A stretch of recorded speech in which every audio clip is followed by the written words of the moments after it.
Welcome tonight on Eric A. Cinotti Unplugged, where we cut through the noise and get real about resilience, mental toughness, and personal responsibility.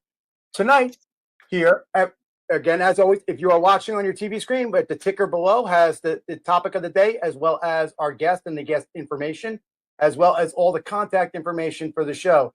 If you'd like to reach me on the show, you can get me at eric@thehostilezone.com or The Hostile Zone at bbstalkradio.com or eric@ericandrewcinotti.com. Again, if it's on the ticker, there's your information. If it's not on your screen and not on your cable, demand it because we're on a lot of the stations. Okay, so tonight we're going to talk about something that truly hits home for me. I know that it hits home for many, many millions of veterans and military families around the globe, transitioning from hardship to hope and turning adversity into action. Talk briefly about that in itself is true resilience. And this is a topic that means so much to so many people. This is a program, and we bring a lot of programs on both of my shows. If you're a fan of the Hostile Zone, that airs Monday nights and Unplugged Thursday nights, you'll see that we like to promote community programming. We like to educate the public about what services are out there and what people like our guest tonight have putting in tireless hours to make a difference in the community, and they need to be recognized. So tonight we'll be having Chris Switch, air quoting there, Switch Roness. I might have pronounced that wrong. I'm sure he'll beat me up when he gets on. He is a retired U.S. Air Force colonel, and he is a veteran advocate and the founder of UMATR.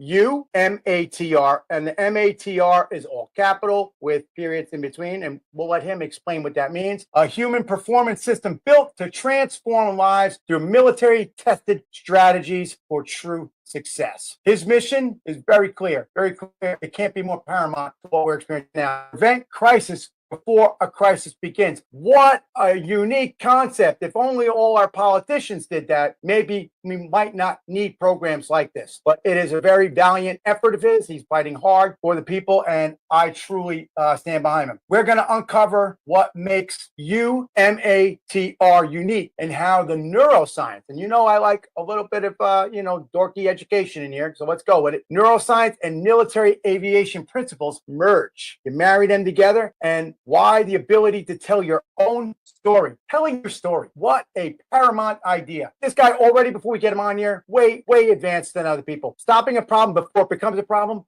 and allowing people to tell their story. What a unique concept. It shouldn't be all that unique, but unfortunately it is unique, and we applaud him. And we're talking about taking your toolbox and building a survival skill that will have you a better person today and a better person tomorrow for you, your family, and everybody you come into contact with. So let's break it down. Carrie, can we bring in Switch? Can we bring him in, Chris? Hey, Eric, how you doing? Good. We don't have him on the screen yet. There he is. What's going on? Welcome to the show, Chris. Thank you so much. So, you want me to call you Switch or Chris? Switch is fine. Chris, either one. I respond better to Switch because that was my name. So, since you're here, before we even get into the other fun stuff, tell us a little bit about you. Take as much time as you need and tell us why they call you Switch. I think it's great. Hey, man, I grew up in a small town in Wyoming called Newcastle. One of the sports that we did there was wrestling, football, track, all the things. And just a small town guy in the days before the internet with a dream to join the Air Force and become a pilot. Wow. And that was a long road full of struggles trying to pursue that goal. But you made it. I made it. It took 10 years. It took 10 years to figure it out. I asked, what did you fly? May I ask? Or is that No, I flew an aircraft called the HH-60G Pave Hawk. The mission that aircraft does is called combat search and rescue, or the larger venue of what's called personnel recovery. Yeah, I was going to say, is that the PJ program? Yeah, I was kind of like the glorified taxi cab driver for the PJs. Yeah, but I mean, it's part of Special Operations Command, right? Well, depends on what area you're talking about, but yes. Right. I mean, for the folks that don't know what a PJ is, can you explain that? Because we see it as special operations and all the heavy stuff that they go through. And I believe people watched Combat Rescue, which was on a network that we actually show is on. So I think we can talk about Combat Rescue. Yeah, that's right. Yeah. So, If you saw that show, you'll. If you haven't seen that show, go check it out. It's a great. It does a pretty good job of. Leroy Jenkins, right? Yeah, Leroy Jenkins. That's right. Yeah, that is my alarm in the morning. I swear to God, I'm not making it up. I could play it right now. I love it. Yeah, that was our scramble alarm for alerts. Scramble, right? Yeah, exactly. Yeah. You know, that was running at the same time when they had the Bomb Squad show on the same network. And they were in Afghanistan. So tell us, Switch. Why are you Switch?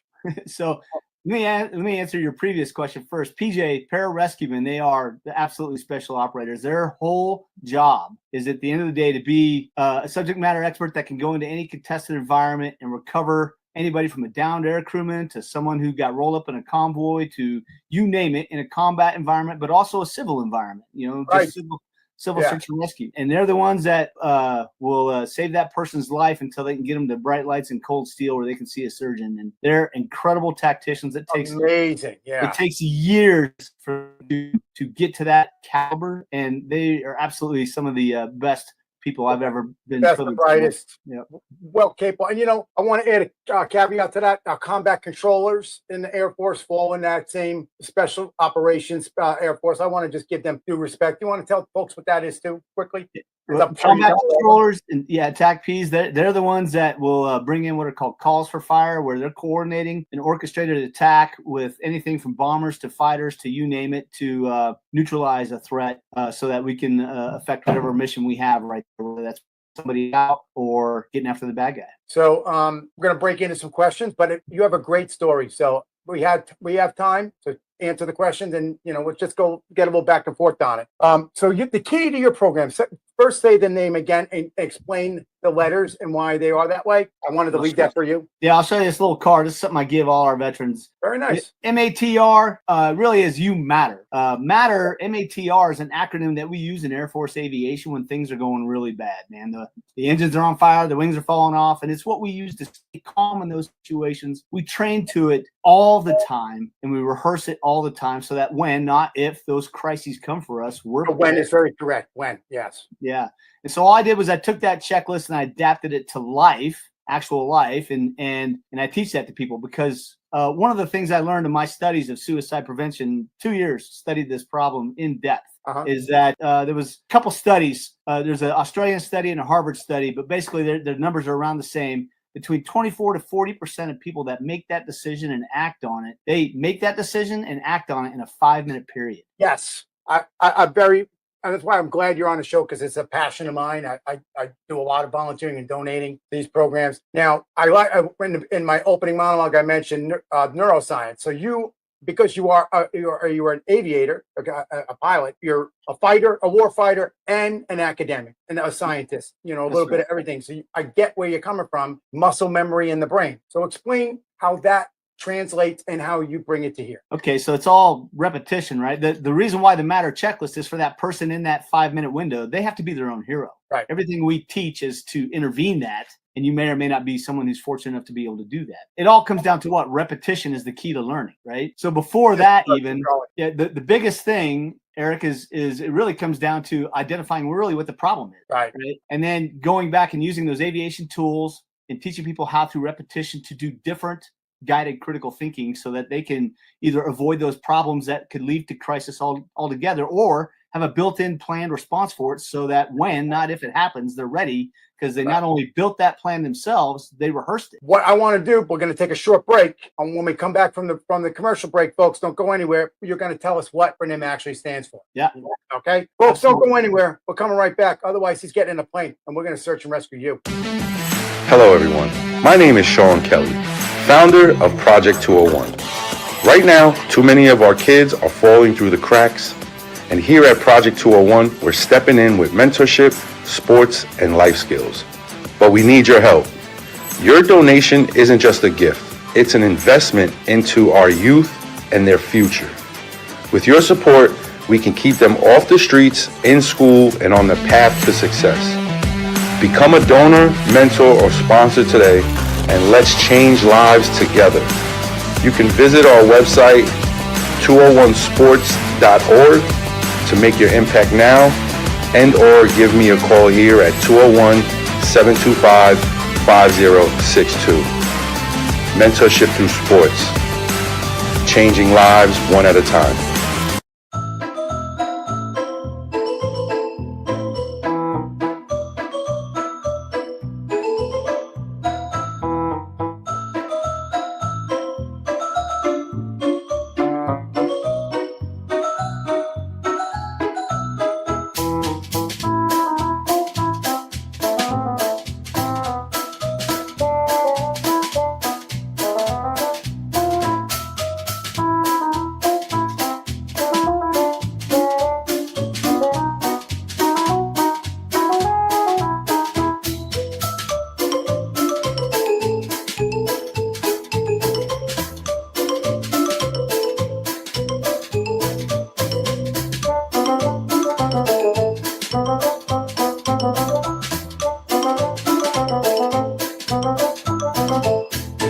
Welcome back. Good thing I didn't want to switch it up and send Switch to come rescue you. We're back with Chris Switch, and how do I say your last name? I It's don't know. pronounced Roness. It's Norwegian. So I had it right the first time. You That's did. It what runs a bonus, Eric, just not spelled the same. You got me. Now you're coming right for the heart, bro. Coming right for the heart. If I get a bonus, then we write it. Then we write a check to your 501. You get it, yeah.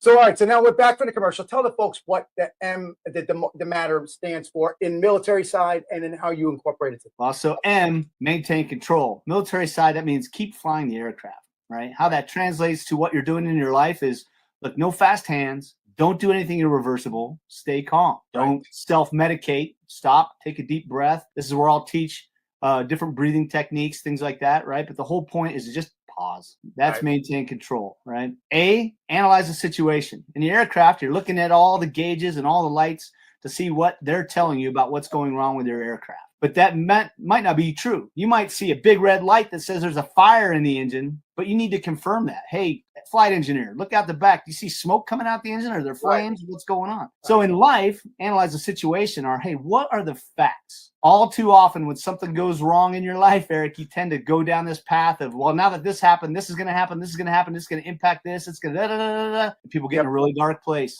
And it gets deep in fast and real fast in a hurry, right? Quick, fast in a hurry. And Yep. And it's very hard to recover from that. And I spend a lot of time with people in this space when they're in crisis already. We just stop and we go, hey, what are the facts? Let's just talk about the facts right now. And that inevitably calms them right down when they start really thinking about the actual problem. I mean, to me, I see what you're saying. It makes you see the entire macro, not the micro. Look at the macro and work your way into the micro, right? Am I getting your neuroscience on that? Well, macro, break it down and find out where you need to channel your thought. Yeah, what's the most immediate, urgent problem right now that you have to address? Macro to micro. What's everything happening? What do I need the micro to? That's right. Yeah. T, take an immediate action. In the aircraft, that might be what's called a boldface procedure or an immediate action plan. Boldface are like very short, concise, brevity words that you memorize because you've rehearsed them over and over and over again. For example, I can tell you what the ejection sequence is or what the boldface is for an ejection of a T-37 aircraft, which I haven't flown in over 20 years because it's been sitting in the boneyard at Davis-Monthan Air Force Base. Isn't it crazy? I know what that is. That's the training, the fighters that you guys train on. That's right. So the ejection sequence on that is hand grips raise, trigger squeeze. And how do I remember that 20 years later? Because I wrote it 5 billion times in all caps in boldface letters. That's why you prayed you never had to use it. Yeah. And so take immediate action is where you would begin to apply any plans that you would create these for yourself. But also the single most important thing in take immediate action is a little bit different. And this is what I call contacting your lifeguard. Okay. Lifeguards is the single most important thing that we teach. That's just your social connection, your confidants, your trusted agents. And in the military, your battle buddy, right? Yeah. But that's the trick. Whatever it is. That's the trick. When you become a veteran, man, you lose that. You lose your team, your tools, your identity, your purpose, yourself, your way. You hit the nail on the head, Sway. Yeah. You hit the nail on the head. And every veteran, like they're part of anything anymore. That's right. And every veteran knows that. And there's not even a lot of camaraderie a lot of times. There's so many people angry with the service they're getting. they're not getting this or not getting that. So you lose it. Right. So Yeah. you're trying to bring all that back. That's good. Well, so that's what I do. My system reconnects them to their team of trusted confidants. And then through the aviation lessons learned, I give them the tools they need to do guided critical thinking to plan for when, not if, struggle can come for you. And then how to be your own hero in that darkest hour is this matter checklist, right? That's wonderful. So one of the things I teach is, the people that you care about, that you met in the military, that were your friends from your hometown, that are family or whatever, you still know them. You just you're dialed in. You know them, but you're not dialed in anymore. Yeah, you're not connected. So I teach them how to connect. I use an app called Marco Polo. It's a free app. It's a video. Marco Polo. Like literally Marco Polo? Yeah, like MarcoPolo. It's a free app people can get. It's literally just a video messaging app. You leave a message when and where you're at. They get it when and where they're at, but it's American-owned company. They have a Bill of Rights, dude, that says we will never push an algorithm on you. We'll never push an ad on you. We don't download your videos. It is their business model is for you to have that safe place to connect to the people you care about the most. It's phenomenal. So and now and encrypted too. Yeah, all that. Like they don't worry about hacking, because I would hate to see. You hear this stuff where people are telling people to do negative things, like the AI was telling some kid to commit suicide. We talked about that. I would hate to see somebody getting into this app and taking advantage of vulnerable people. It would be hard to do. It's military reasons too, Yeah, it's very secure, but that's the cool thing about it. It's more authentic than a text. Hey, you good? All guys in the world. Yeah, I'm good. Right? No, who's going to say no? Right. Yeah, right. But on video, the dude says, yeah, I'm good. But meanwhile, there's a bunch of booze bottles in the back. Dishes are piled up. Are you really good? Right. So it's really powerful because it's also way more convenient than trying to schedule something like this or a Zoom call or whatever. Yeah, a lot of logistics right here. Yeah. Getting this going.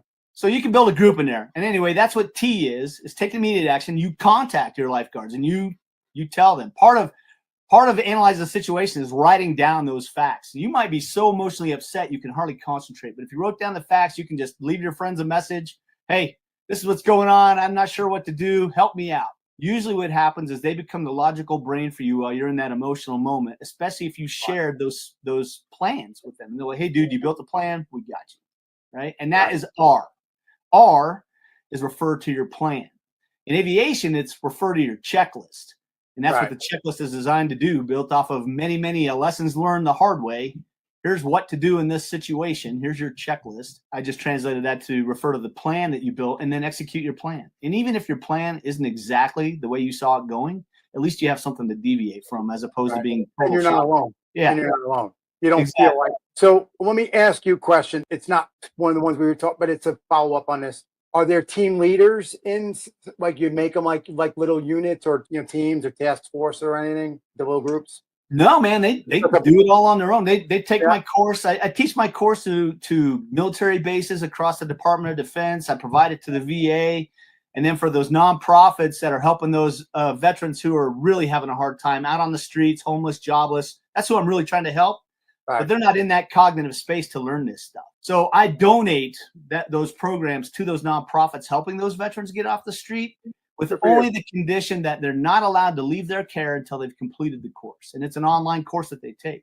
Okay. I think we're going to get into that and more the specificity of that. Yeah. So how long have you been doing this? I've been doing this since November of 2021. Okay.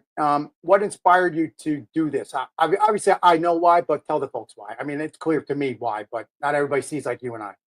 Well, it started actually for me back in 2016. That year, I lost 6 good friends to veteran suicide in a 4-month period. Wow. And is it still 22 a day? Or I heard it went up. Well, there's different numbers you can look at. Some as high as 40.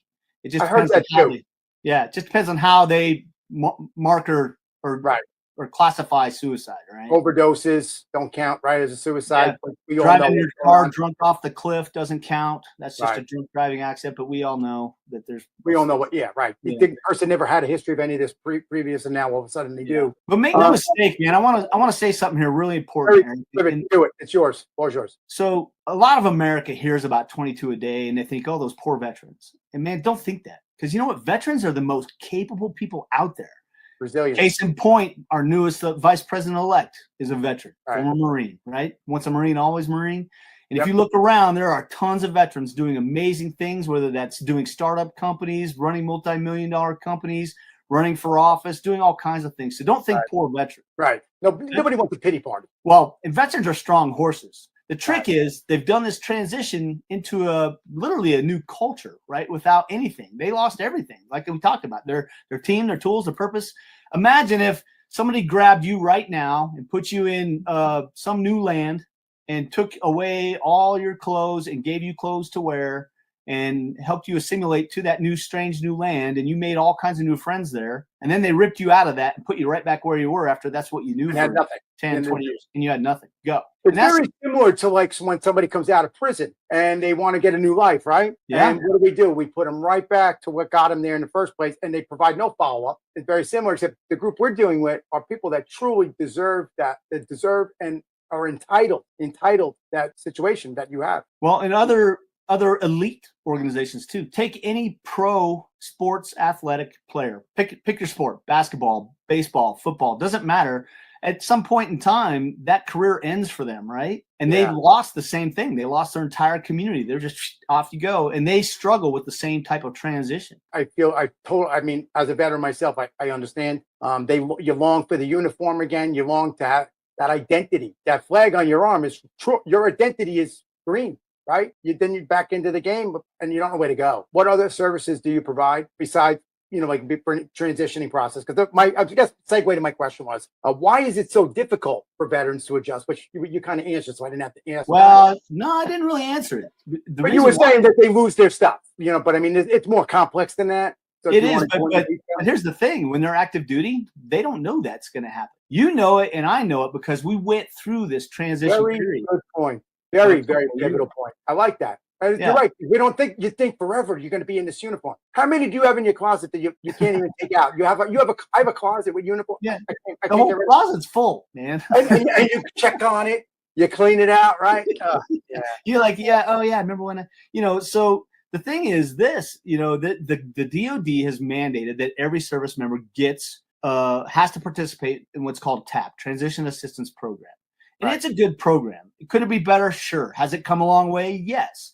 You talk to veterans from even Gulf War time frame, and they're jaded. They're like, man, I didn't get any of that. And even once you've seen one TAP program, you've seen one TAP program. They're all a little bit different flavor based off of the people that are teaching it, right? But there's the basic core of what they have to teach. But here's the trick.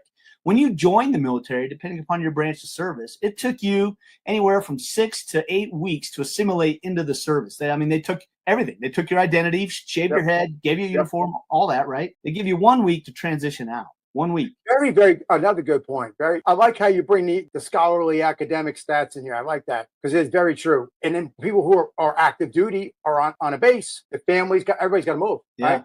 And they got to find a new place to go. There's not a lot of warning for that. How about your Reserve and National Guard people that are continuously, it's funny because you're talking all wonderful things, but people forget about the Reserve and the National Guard, and especially post 9/11 people spending half of your National Guard and Reserve time on active duty. And then when you come off a deployment, you go back home. You don't even have a unit at all, right? Exactly. Yeah, you go back to small town America and you don't have the support that even those folks have. There is a flip side, though. You still have a community that you grew up in and the people you know. Yeah. So there's a strength there, and Guard and Reserve do have that going for them. But you're right. As soon as the unit comes back, everybody's gone to the winds, and the leadership has no idea how those people are doing as individuals, right? Right. There's nobody. They don't even tell you when you come back for a deployment and you're Guard or Reserve, you're automatically a veteran status, because when they come off of active duty, you get a DD-214 or an NGB-22 if you're National Guard, back as an M-Day soldier or cell res. And your Air Force, Guard and Reserve. You know what I'm talking about. Cell res, folks, is the Navy Reserve and the Air Force Reserve and the Army Reserve. And then M-Day is the Air National Guard and Army National Guard. Those are your traditional weekend warrior. So when they come off of a deployment, they're mixed in with active duty folks, and they get a DD-214 or an NGB-22 form. And you're entitled veterans benefits as a combat veteran immediately, but who's telling them that? And that's something too, full transparency for the transition program for active duty, right, is they did recognize that they had a problem there. And so one of the things that they enacted is called Skill Bridge. Yes. And Skill Bridge is phenomenal, but at the end of the day, TAP is still missing the mark on something. And what they haven't realized yet, and again, I can't badmouth it. It's a great program. SkillBridge is where you get up to 180 days to go work for a civilian employee that's a part of the official DoD SkillBridge program. They have to go through a process to be vetted and prove that they're what they are. And you put together a whole syllabus basically of what you're going to do while you're with them and what you're going to learn and what your workload is. And the idea is to enable that veteran to transition into that civilian life, preferably getting a job at that place. That is same employer. Right. Yeah. Kind of like the VA Voc Rehab, Chapter 31. Yeah. Where they have the non-paid work and they put you in where they pay you and the employer gets, right? Is that similar to what you're talking about? Yeah, similar. And the other thing that TAP does is they have a couple different tracks, right? They have the go do the employment track. They have the go do learn how to be an entrepreneur, boots to business track. Really? Right? And there's an education track. And those are all great. But those are all intended at the end of the day, the outcome of all three of those things is only intended to do one thing for you. And that's help you find employment beyond your time in the military. And that is it. And man, you could be the smartest dude on the planet as a military guy. You can have your A game ready to go. You can have your, 6-figure job lined up on the outside, ready to go before any of that stuff happens. You followed your checklist. You're ready. Your game is on. Right. But you know what you missed? You missed the fact that you're leaving your team because you didn't know and nobody told you. I mean, you kind of knew it, but you didn't realize. You never ever think your career is done. You sign up. No one really signs up. I'm going to do it for 4 years, right? Except the people that were 9/11 and like, oh no, don't deploy me. I signed up for free college. That's a whole other episode we could do on that. I remember after 9/11, like 4 years after 9/11, people were still crying when they were deploying. What did re-enlist after 9/11? You did know this. Anyway, I'm sorry. Go ahead. I wanted to pivot back to something you said. I wrote down on a note. All right. You ever see the movie Home of the Brave with Jessica Biel? No, I don't think I've seen that one.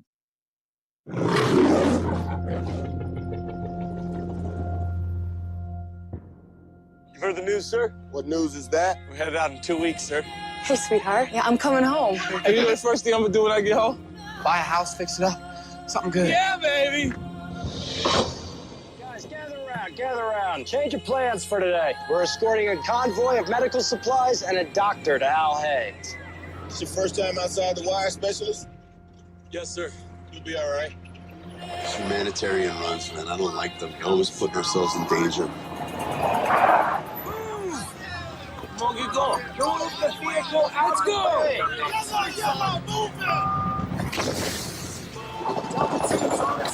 Back up!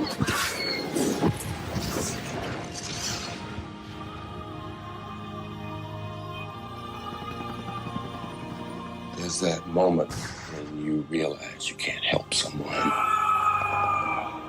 Then you feel the heartbreak.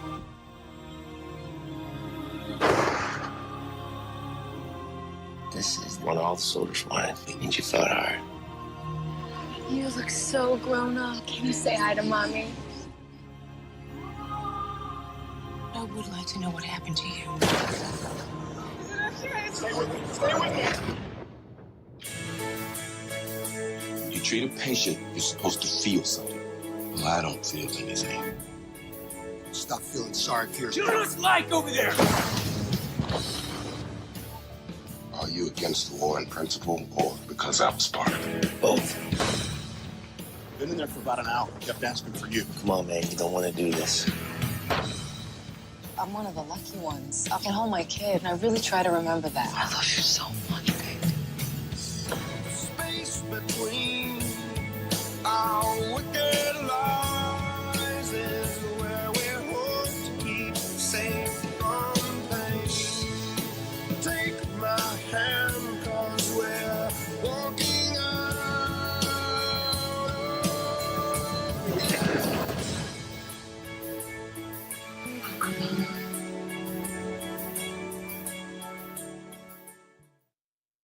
Check it out, Home of the Brave. It literally follows a National Guard unit, I want to say somewhere in Iraq, not Fallujah, but somewhere in Iraq. They come back to Washington State and they're a National Guard unit, and they show each type of veteran, suicide by police, the whole thing. Great movie. very emotional. It's a little, fluffy, with the war scene, but it explains every section of what you're talking about. That's why I wanted to ask if you saw it. It's definitely a good checkout. Yeah, that's solid, man. I will check that out. And that the transitioning piece that we were talking about of those guys losing their team, an easier analogy, especially for any veterans or active duty military listening to this, but especially anybody from the VA that might be listening to us, is we get a lot. Okay, well, here's a breakdown in our current process, but it's an opportunity ripe to help veterans, and it's so simple.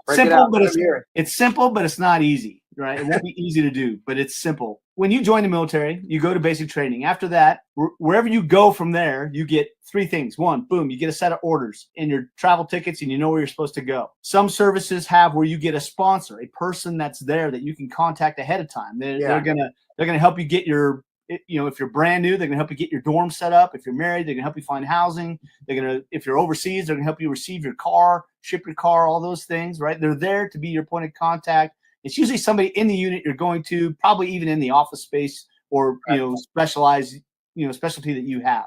Right. But besides that, you're going to get a checklist when you get to that new base that says, here's all the places you got to go and the stuff to report to get signed off, to get in processed, right? And you're going to get a map that says, here's where all those things are. Right. And they give you a couple of days to do this. I remember it was area familiarization. That's right. Especially when you're in overseas deployment. We did a lot of area fams. You had a week to go all your spots on your checklist, and then your area fam. Then you start to gear into the job. Yeah. And a lot of them do, like, they've gotten wise to this, right? And they'll even do kind of a standardized, regular, recurring briefing, right? Where they bring all the new arrivals in, no matter where they came from, to this one area to go, hey, here's all the stuff about the local area to know about. Hey, everybody has to go see finance. Everybody has to go see these people at personnel. Yeah, everybody goes to see my pay. Yeah. Turn all your paperwork in here, right there's briefing, and we'll take care of these things for you, right? And so they've figured that out, and it's really good. Let me ask you a question. Switch. Oh, good. You had something else to say? Well, I was just going to finish the thought. Okay, finish the thought. I saw you take a breath. I wasn't sure if you were stopping. Okay. The reverse happens when you leave the installation, right? You don't really need the map anymore, but you still they want the gear back. Yeah. You still get a checklist of all the people you need to go see, right? And you out process. Right. When you leave the service, whether that's separation or retirement or whatever, when your time is up, your contract is over and you leave, you follow that same process. Right. But guess what? There's nowhere for you to sign into again. There's no checklist. No one, you're not handing that checklist to anybody. They should require you to show up at the VA. Yeah, but within 72 hours or something like that. So the VA does some stuff. You get some emails of a lot of resources and things to do, and here's the places that you can go, and here's. But wouldn't it be great if the VA was able to have a similar type of in-processing function where monthly, whatever it is, all the new people that came to that area, because they're getting the addresses, they know you're coming there. Right. You know what? It's funny. Here's all the local VSOs. Here's all the American Legion Foreign. VSO, Veteran Service Officers, for the folks out there that don't know. Yeah. So here's your American Legion, your VFW, your Disabled American Veterans. Here's all these organizations. Here's all the local nonprofit veteran supported organizations.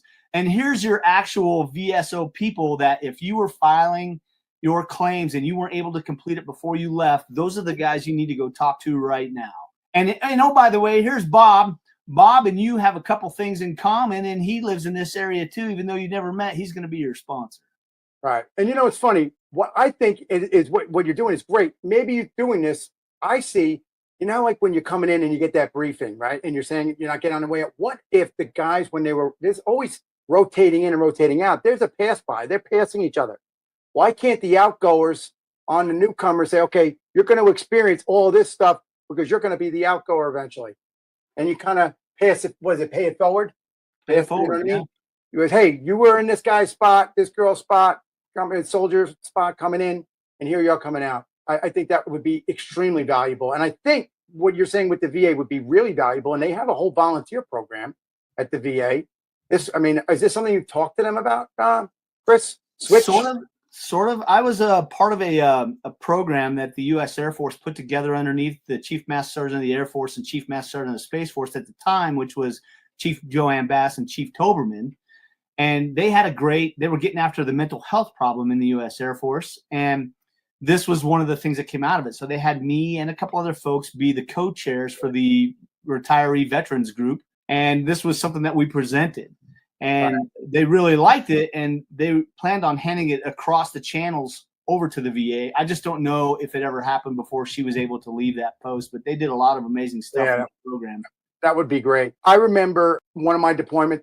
I came in and out of Fort Dix, New Jersey, which is now Joint Base McGuire, Dix, Lakehurst. You know, all the good stuff is at Fort Dix. You're aware of that, I'm sure. When we came back, one deployment, there was the VFW, because they knew they were going to get fresh, because, you know, not many people qualify for VFW, right? So they were out there giving out a 3-year membership. So at Fort, it was like, hey, it's free. Stop. You get your 1-year membership. I ended up buying a lifetime membership after that. It worked out for everybody. And they did link you up. And they were set up at the Exchange, which folks out there, you don't know what the Exchange is. It's like the little mall where all the food and they buy clothes and stuff on base. That would be great. Do you ever get to set up at those? Something like that. A place for you to be when they come back at a deployment, be set up at the Exchange with a little table.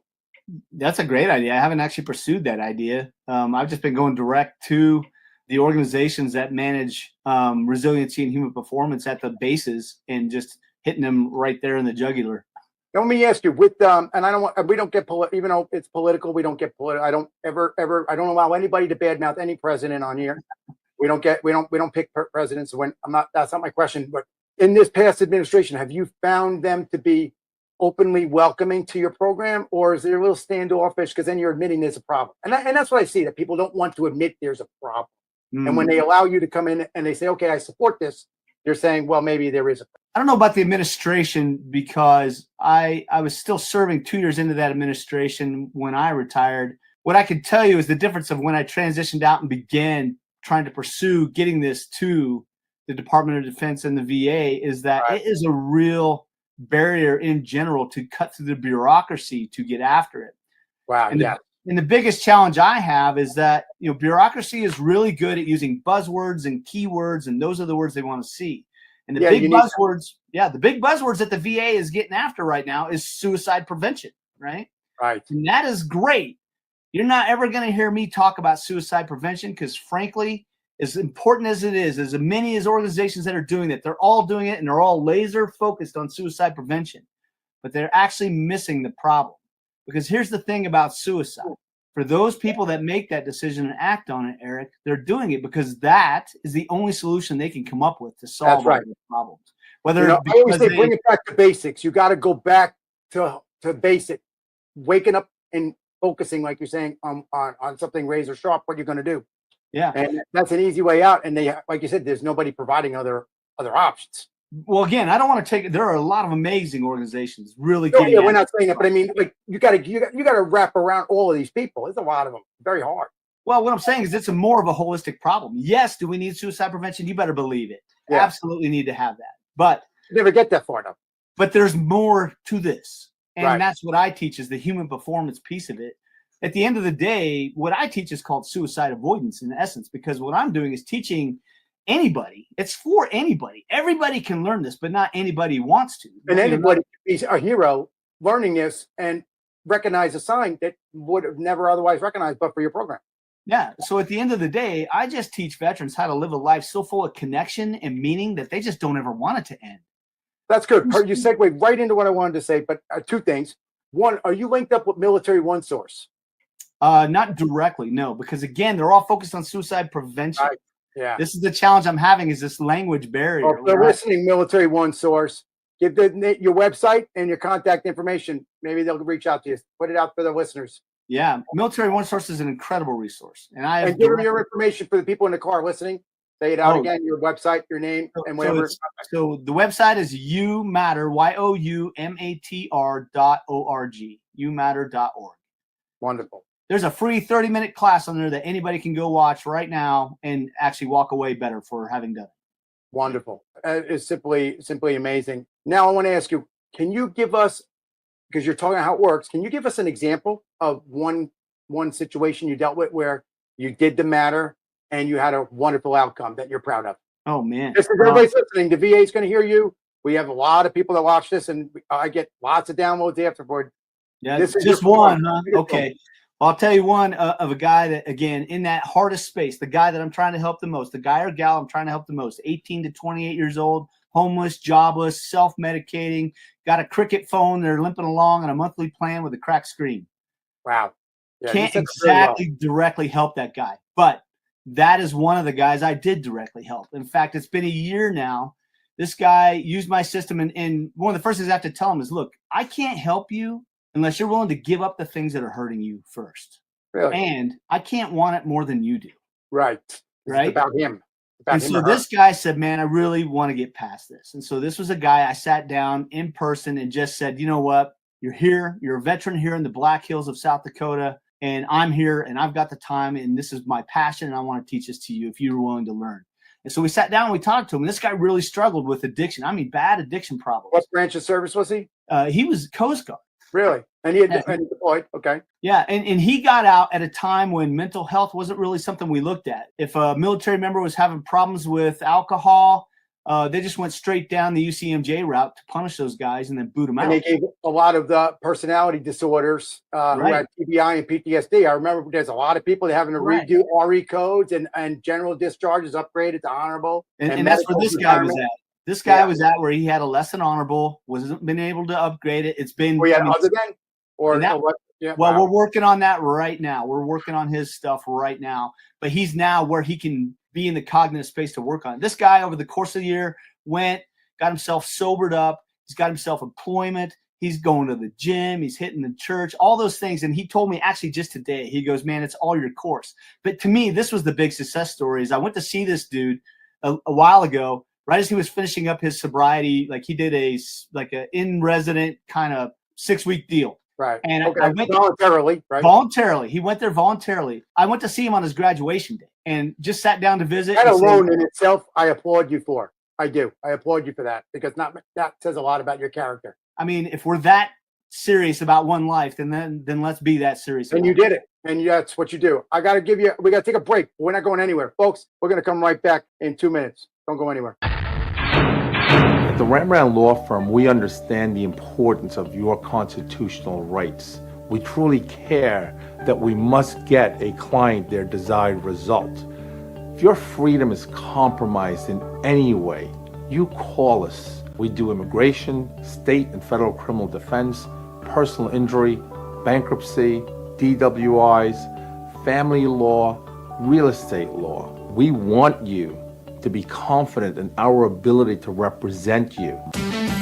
Hello everyone, my name is Sean Kelly, founder of Project 201.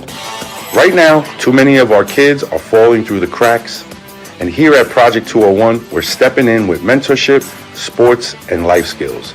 But we need your help. Your donation isn't just a gift, it's an investment into our youth and their future. With your support, we can keep them off the streets, in school, and on the path to success. Become a donor, mentor, or sponsor today, and let's change lives together. You can visit our website, 201sports.org, to make your impact now, and or give me a call here at 201-725-5062. Mentorship through sports, changing lives one at a time. Welcome back. I'm here with Chris Switch Roness. Go back to where you were. Tell them who you are, where you're from, and then we're going to get to that great success story. All right. So Chris Roness, I'm out here in Spearfish, South Dakota in the Black Hills, teaching this system called You Matter to help veterans live a life so full of meaning and connection that they just don't want it to end in the first place. Now, so before the break, you were telling a great success story. And again, I'm going to applaud you even after the break. You went to the guy's graduation from a sobriety inpatient, right? Yeah. That is so much because he knew he mattered, and he was an individual, not a uniform. He was a person, and you recognize that. That's right. So tell that story. So I go to visit him, and his energy's completely changed. Right, this guy's super positive. He went from "I want my life to be over" to "I can't wait to live, man. I can't wait to get out there and just make the most of life." He's telling me about ideas he has for building a business, and you know, one of the things I do on the side is I'm an ambassador for IVMF's Bunker Labs system, where we teach military members and their spouses how to become entrepreneurs. So we're going down that road. Well, in the middle of that conversation, he goes, "Hold on." He stands up and he goes over and he grabs 2 other veterans that I didn't even know were there. He did. He grabbed him, he brought him over. He goes, "Hey, I want to introduce you to Chris. He's going to show you something cool." Wow. And we just started teaching them You Matter right there. But this guy, Tom, starts kind of teaching them too, right? Right. And he's got the worksheets that I You got gave. yourself an employee now or volunteer. Right. Yeah, but I mean, it was just cool because he got that much value out of it that he wanted them to get it too. So he was delivering it himself. He went and printed out his worksheets and gave them copies. Now, so this was that class that you said they can go look at on your website now. Yeah, they can go get it online right now. The website, where is it on there when they go to your website? Say the web address again, and then when they get to the page, where do they find it? Okay, so on the web address, which is YouMatter, YOUMATR.org, there's step 1, which is a free class. And if you want the whole class, it's step 2. But take step 1, then take step 2. Right, baby steps. We sat there for an hour teaching these guys these things. And one of the guys was in such a bad way. He was just shaking. His hands were really rough. And he has an indefinite, unknown future. Like, he has no idea. It's going to be either really bad or it's going to be not so bad. But he doesn't know until he gets through that program. And so we were able to just help him use that checklist and get back to, let's just focus on the facts and let's help you work on what you can work on right now. And he was already doing it. And so I just spent time applauding him. Like, dude, this guy was an Army veteran. I said, man, just you being here makes you a miracle, dude. And just recognize that you're a champion. And he looked at me really confused. I'm a champion? I don't feel like a champion, you know? And I said, dude, you're a champion. That's right. You're still here. That means you've mastered everything up to this point that has tried to stop you from living. And you know what? Everything tries to stop you from living. And then your own brain tries to stop you when you got nowhere to go. I want to ask you, what is the research behind Robin Dunbar? Robin Dunbar is he's something else, man. He's a British biological anthropologist. Like, he studies evolutionary psychology and stuff. And he basically has studied sociology for like 40 years. And this guy has some numbers that he talks about when it comes to sociology, but he just knows how many people we can manage in our lives, basically, right? And Dunbar's greater known number is the Dunbar number, you'll hear it referenced, is 150. That's the most actual people you can manage knowing in your life. 150. Beyond that, have a meaningful knowing. Yes, meaningful knowing. But he breaks that down into lesser, lower numbers. And the number that I really rely on heavily is Dunbar's first. Well, it's actually his second number. His first number is 1.5. He calls it your ego. That's really you and like a significant other, right? But the next major number he talks about that I really appreciate is 5. And 5 is the most like trusted, close-knit confidants you can actually manage in your life. 5. That includes, and that's lifelong, and that's a lot. If you have 5, you are a very lucky person. That's I right. could say I got 2, maybe, that have that kind of significance. Well, and this is the question I always ask everybody when I get to this point, Eric. I say, hey, how many trusted confidants do you have? And then I say, don't answer that. I'm going to tell you the answer. And they look at me perplexed. Do you know the philosophy that military, but a lot in the intelligence world, the 3 U's? You have your public life that everybody sees, me right here talking to you. Yep. My personal life when I go into my house. Yep. Then I have my secret life. Yep. My secret life is my life that I never tell anybody. It's the things that we all have done, we think about, whatever, that's in that closet. It's the skeletons way in the back. And how many of those? That may be your top 5. Is that kind of the same thing? Like that? It could be. I mean, they may not even know some of those things, right? But at the end of the day, the answer is you have 2 to 3. Right. I can tell you that with confidence because every study since the 1980s, that's what it's come out with.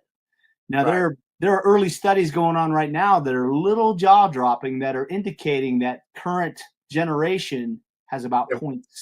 I was going to say losing that, right? Yeah, 6 or less, right? But it has to do with how you socially connect and how we're all doing it is with social media.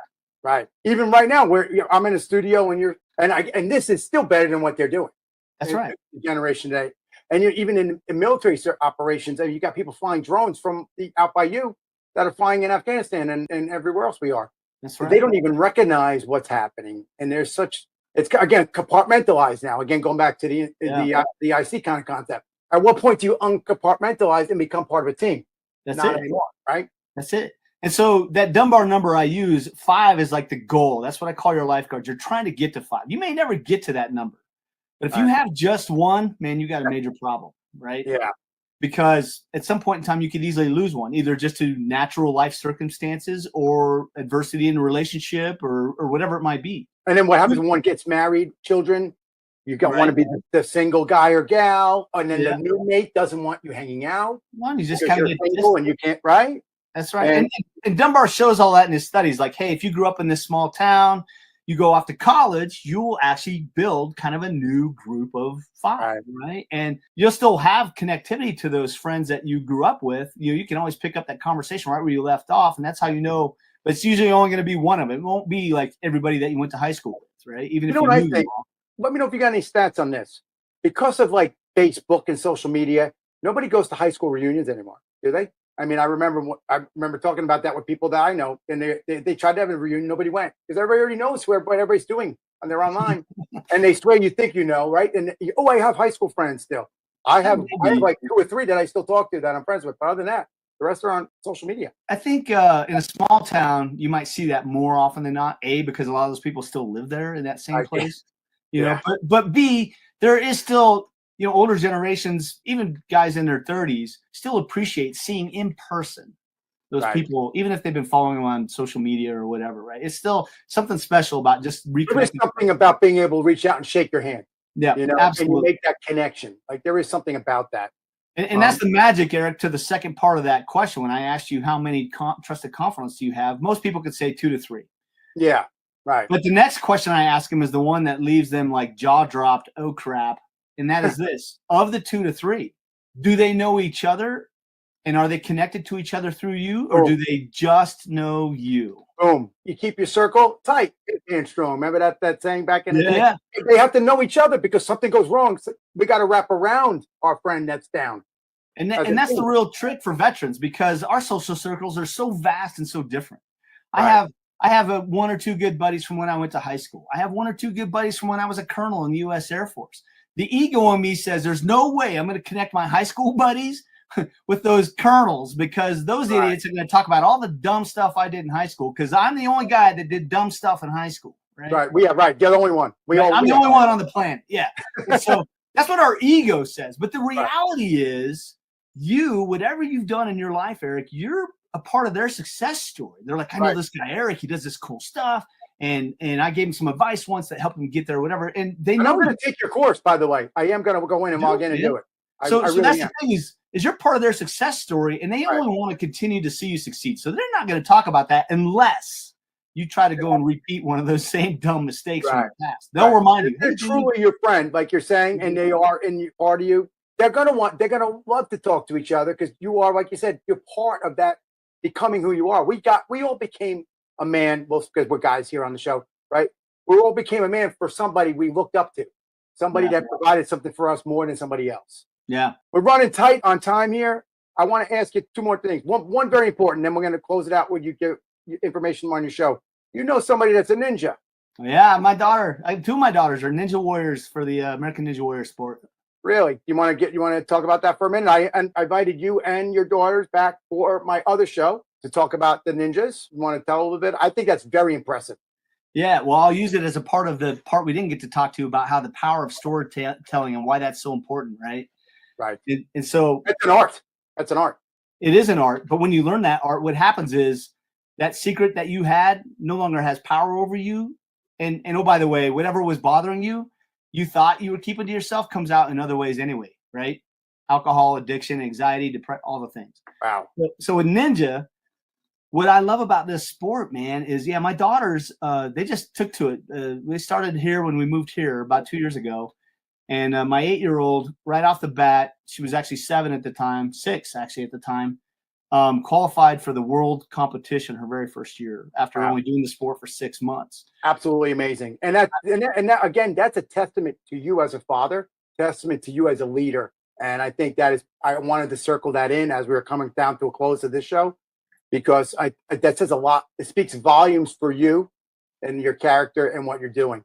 So we're about to come to a hard close. I want you to put out any final information that you want to add. I'll give you like a minute. Throw it out there because you know they're going to hear it, and all the keywords are going to be all over all the internet and everywhere. I want them to see and learn about what you're doing. Hey man, come to You Matter, where we just teach you how to live a life so full of meaning and connection that you just don't want it to end. We don't talk about suicide prevention. We just show you how to avoid it altogether. Right, and that's what you said from the beginning. I like it, bringing it right back.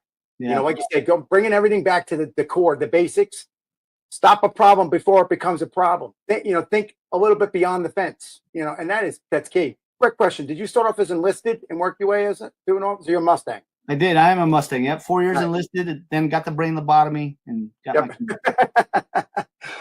Well, Chris Switch, thank you so much again, folks. Check out his program. We're going to have all the information on the show website. Is there a phone number or just the website? Yeah, there's a phone number. The name It's on the website. For the people that might be listening in the car that might need you right now. All right, the website, YouMatter, YOUMATR.org. Okay. And is there a number for them to call? If they're Yeah, that's on the website. Yep. Okay, just cool. Come on out. Yep. Yeah, I guess everybody has internet now, so we should assume. Chris, I thank you so much for coming on. Seriously, Switch, and we'll talk, and hopefully we can see you on the other show, The Hostile Zone, on Monday night, 7 p.m. Eastern, on iHeart, and maybe we can see some moves on. I'm sure. Thank God I'm here. So I don't want her to beat me up. Well, that'd be fun. That'd be fun. We can show you the power of how that sport ties right into everything we've been talking about. It really about. does. It really does. And I really hope we can pull that off and get that together. Again, thanks so much for coming, Chris. I appreciate it. Bravo, Zulu to you, brother. All the way. Stay awesome.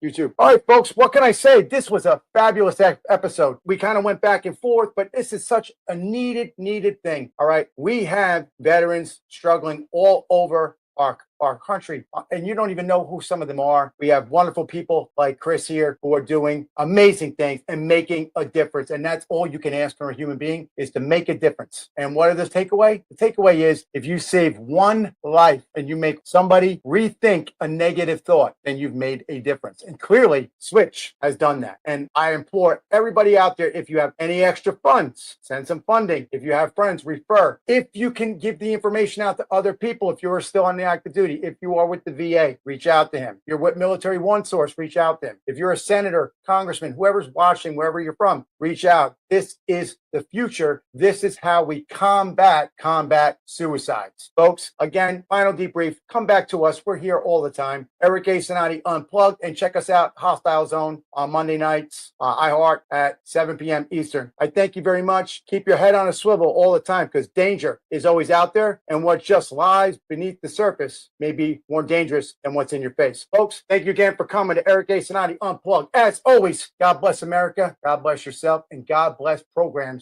like You Matter. Thank you, folks. Have a great night.